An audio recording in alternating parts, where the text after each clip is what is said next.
CM என்ன சொன்னாரு sir? Sir press meet பண்ணுங்க சார்.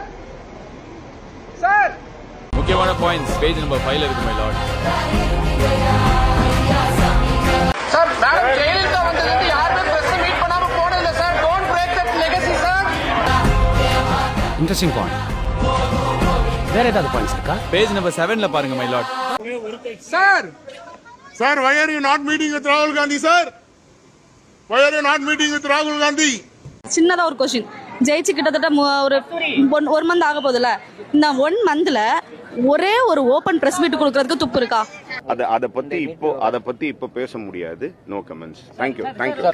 இல்ல ஒரே ஒரு ஓபன் பிரஸ் மீட் கொடுக்கவே துப்புலாத ஒருத்தர். அதுக்கு என்ன காரணம்னா 2 ரீசன். ஒன்னு இவங்க ஸ்கிரிப்ட பார்த்து படிச்சு பழகுனவங்க. இவங்களுக்கு ஸ்கிரிப்ட் இல்லாம பேச வராது. கேள்வி கேட்போம். ஓ கேள்வி வேற கேட்பியா நீ? நாங்க கேள்வி கேட்டா நீங்க பொறுப்பா பதில் சொல்லணும். ஏன்னா இப்ப நீங்க பொறுப்புல இருக்கிறீங்க. இவங்க ஸ்கிரிப்ட் இல்லாம இப்போ ஒரு நிருபர் போயிட்டு ஒரு கொஸ்டின் கேட்கறாங்க, அந்த கொஸ்டினுக்கு பதில் சொல்றதுக்கு இவங்களுக்கு ராணி கிடையாது. இன்னொரு விஷயம், இவங்க பின்னாடி விஜய் பேசணும்னு நினைச்சாலும் பேச விட மாட்டாங்க. ஏன்னா விஜய ஒரு இமேஜா தான் வச்சிருக்காங்களே தவிர விஜய வச்சு வேலை பார்க்கறது வேற ஒருத்தங்க. அவன் என்ன பண்றானோ அவன் என்ன சொல்றானோ அதை தான் விஜய் கேட்டு நடக்கிற மாதிரியான ஒரு சிச்சுவேஷன் தான் இருக்கு.